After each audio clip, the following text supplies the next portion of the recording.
Hello, hello, hello. How y'all doing? Getting near the Christmas season, whatever that means to people. It is generally a time of year where people actually get along better. That's what I've noticed over the decades. But anyhow, onward here. Just want to start this video with something from the Courts of Justice Act, Ontario, Canada, Rules of Civil Procedure Definitions 1.031. And these rules, unless the context requires otherwise, and you'll see this on the screen here. I'll put it up.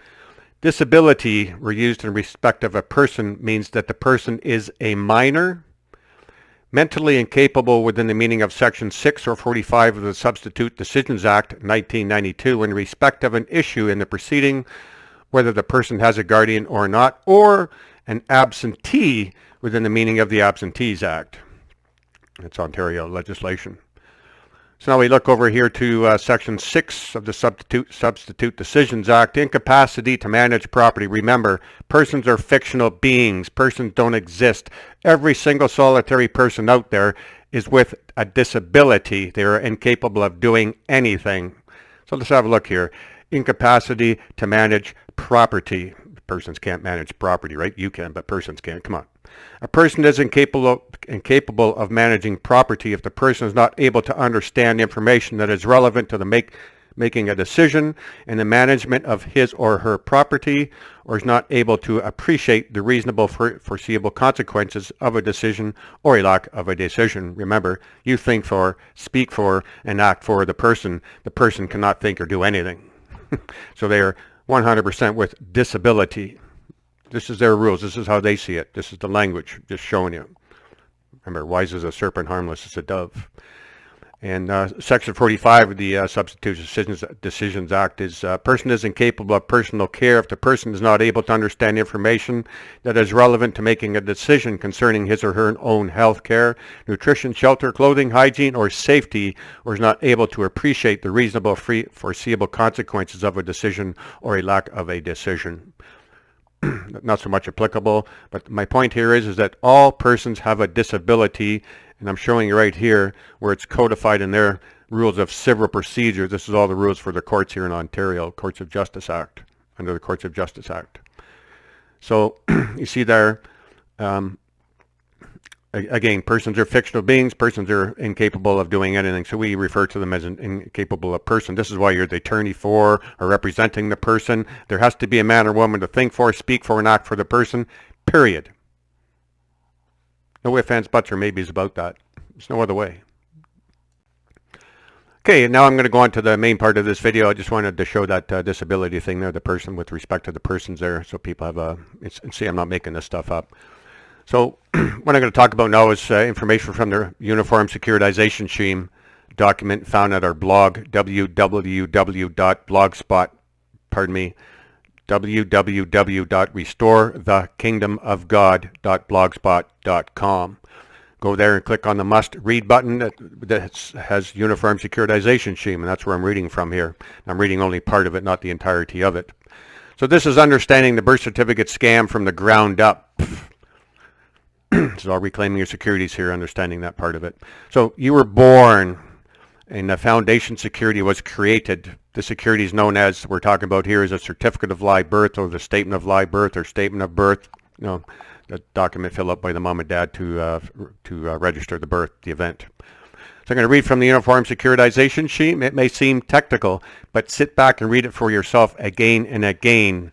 Visualize the words and phrases so you see it as a flow of energy in a circuit. Draw it out.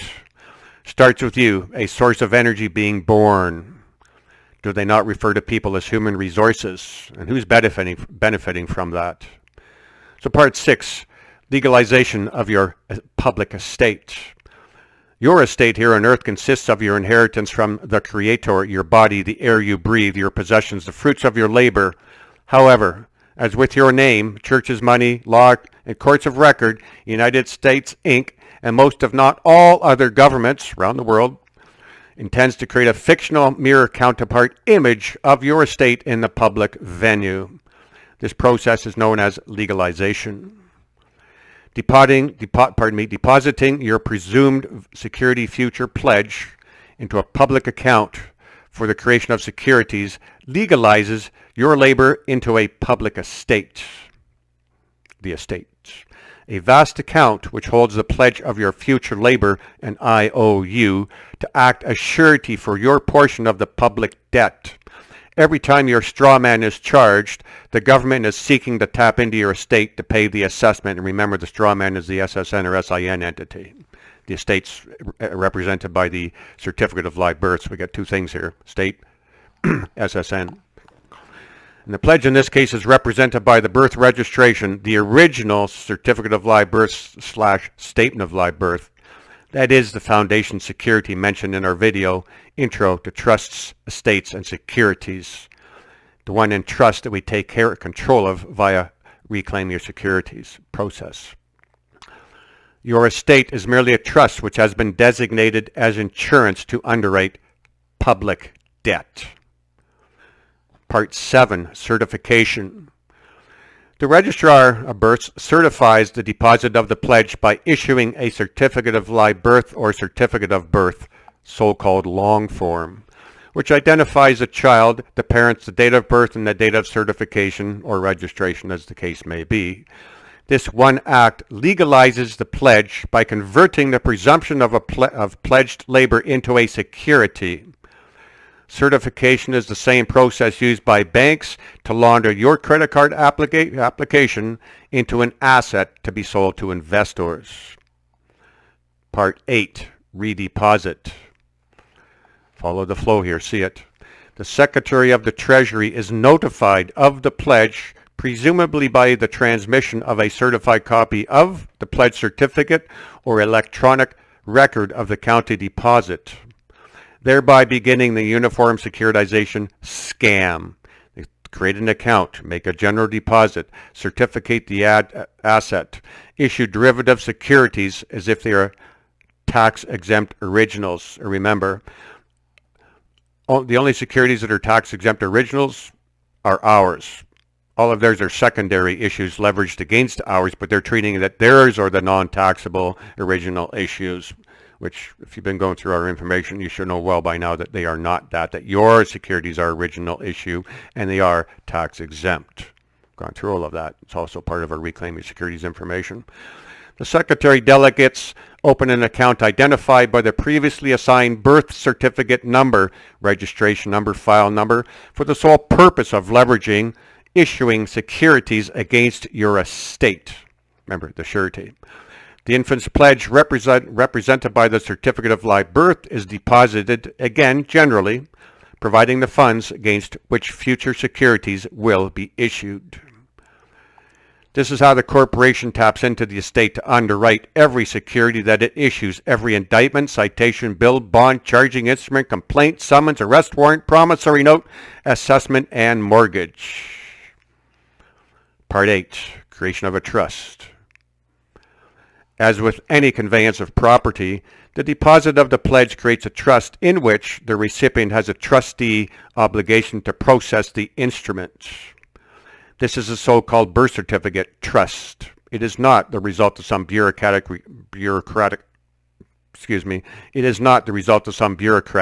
recording a trust, but the natural consequence of a transfer.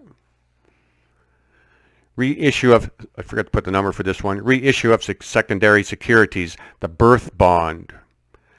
The first security issued from the Treasury account is the birth bond, which the United States uses to underwrite its currency. So who's underwriting its currency now? We are. Like any bond, the birth bond is nothing more than evidence of debt, evidence that your estate, your labor, is the surety for the infant's portion of the public debt. Remember, disability includes a minor, infant. As you may suspect, the purpose of the birth bond is to leverage more securities using the uniform securitization scam template described in this article. The bond is transmitted by the Fed to the depository trust company, where it is placed into safekeeping for the purpose of reissuing a vast array of derivative securities, secondary issues, each one written against a pledge and designed to elicit your consent for profiteering. For their benefit, not us. Conversely, as stated by the DTC, Depository Trust Corporation of the States, the direct participant, the financial institution that made the deposit, in this case the Fed, will be credited with the value of the security. This means that the DTC will post the birth bond on its books as a credit to the direct participant, not you. And we're back at it all. What a scam they got going here. Allowing the direct participant to enjoy the increase in net worth, to borrow against the value, to post between 3 and 10% of the bond's value to the direct participant's reserves, thereby allowing the direct participant to lend out at least 9 times the value of the securities using your pledge as the source of credits. Now, this document was written in 2012. I think it's more than 9 or 10 times now, regardless. So are you seeing why you may want to secure that foundation security that represents the voluntary pledge of your labor to underwrite public debt? The pledge is the source of credit. Secure this, secure the security, secure the pledge, secure the credit. Not rocket science. And it is worth noting that the birth certificate is not a bond, but evidence that a bond exists. That bond is the Fed bond mentioned above. And now you see why you is in bondage. The birth certificate in your hands connects you to that bond as I am the underwriter, dumbass, surety, debtor, trustee, citizen, pledge person without a shape ship. All I'm saying here is just that evidence, the birth certificate in your hand is evidence that you have voluntarily pledged your labor to underwrite all of that. That's basically what it means, short version. But we're not done yet. Part 12, reissue of secondary securities, the Social Security bond. Remember the flow, you're born, foundational security, treasury. Now we're over to the SSN side, so just follow, make the connections. The next security issued by the Treasury against the pledge is the Master Social Security bond.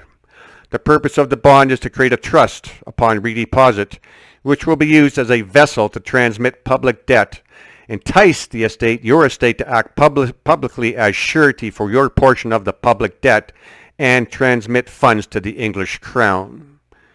The Social Security Trust is a vehicle used by public officials to plunder the estate. Remember, they charge the straw man, the SSN entity, to get to your estate. They don't charge the estate, they charge this thing over here. So just like two entities here, the debtor straw man and your surety estate. Your estate is surety for the straw man here, ultimately. The social, they charge the straw man SSN SIN entity to get to you, your estate. Upon deposit of the Social Security bond, the Department of the Treasury, through the Internal Revenue Service, is the trustee of record. At this point, there's a trustee. Remember here now, too, is that the laws, rules, and regulations apply to the trustee. And if the laws, rules, and regulations are being applied to you right now, and they are, then you are deemed, presumed, assumed to be the trustee. You're acting the part. I'm not done yet. Maybe you'll understand why here in a second. But the government bank would rather be the beneficiary rather than the trustee. In order to presume that the United States is the beneficiary, Treasury presumes that the straw man account is also a trustee of the SS Trust with the obligation to perform all of the trustee's duties under the public trust. After you accept offers to operate as trustee on 3 occasions, the presumption is fulfilled. From then on, the straw man will be treated as a vehicle for transmitting public debt assessments to the estate by charging the straw man for the liability. Remember, the trustee is the debtor. There it is, people. The people accepted the offers to operate as trustee. I get it, all done unknowingly, blah, blah, blah, blah. This constitutes the interment mentioned in our videos as well. The government is now the beneficiary of your labor, your credit, your birthright. This is precisely the reason to secure that foundation security. Like I said, see it. I would read this uniform securitization scheme again and again and again and see it, feel it, get the connections in your head, paragraph by paragraph.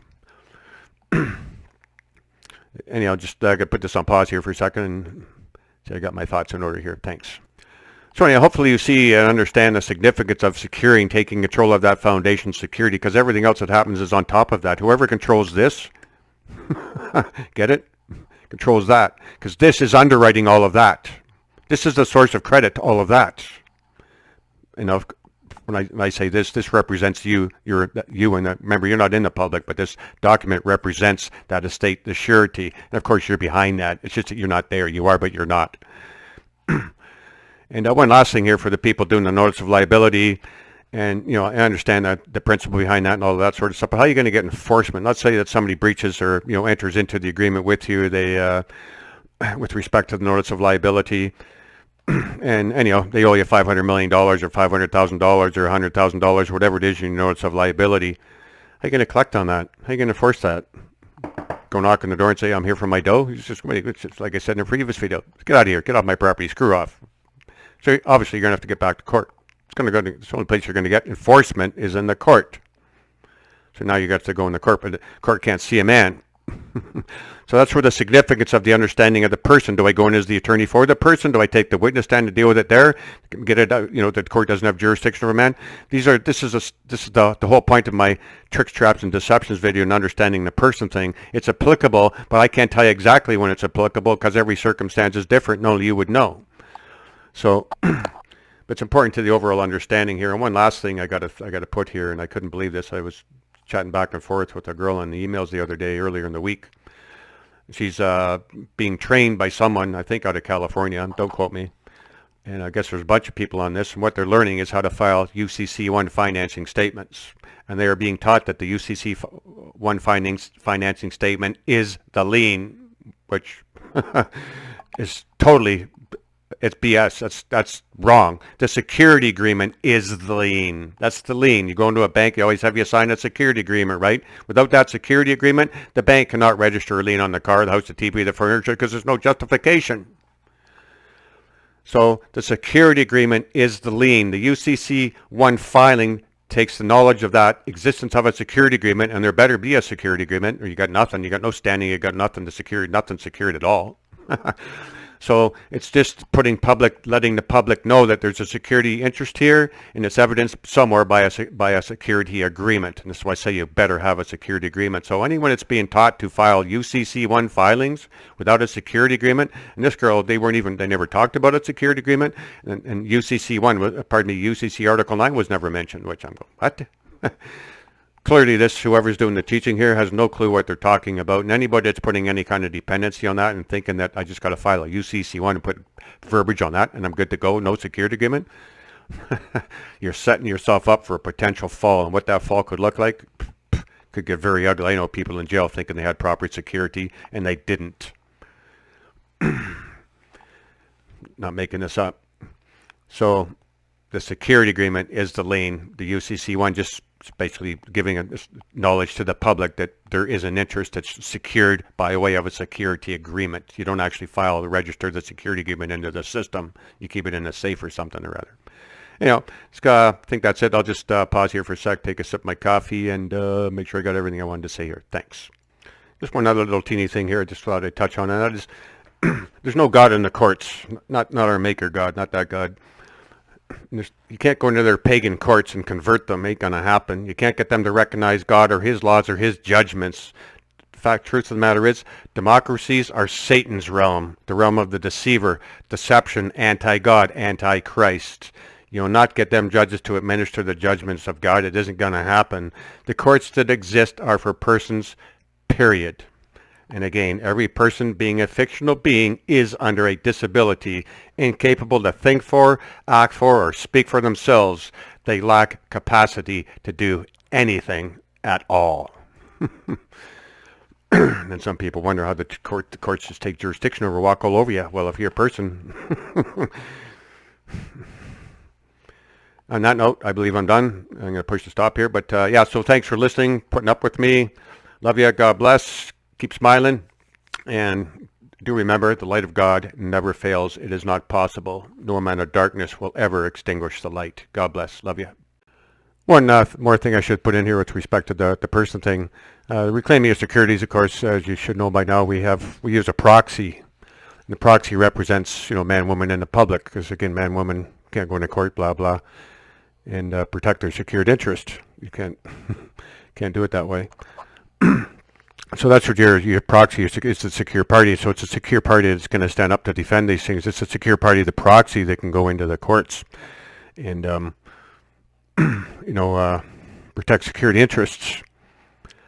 You know, like I spoke about the, for example, the notice of liability. Well, you can incorporate this whole concept into that and get your enforcement through the securities aspect of it. But anyhow, that's the thing I wanted to emphasize here, and that just the final parting shot here is the proxy is the secure party. It's a person that's not registered. It's under your control. The government has no tentacles into it. Can't dictate, so on and so forth. And again, that's by way of security agreement, that's where it's identified, so on and so forth, and where it makes its appearance, if I can put it that way, or is birthed, born, and totally under your control. So again, this is how we're taking control, right through the proxy, and you know, it's all good. So that's how you can, another way with respect to securities and other matters. I'm not saying this is general. This is general, not specific to any particular type matter, but stuff to think about. Yep. God bless. Love you. Talk to you soon. I bid you adieu for now.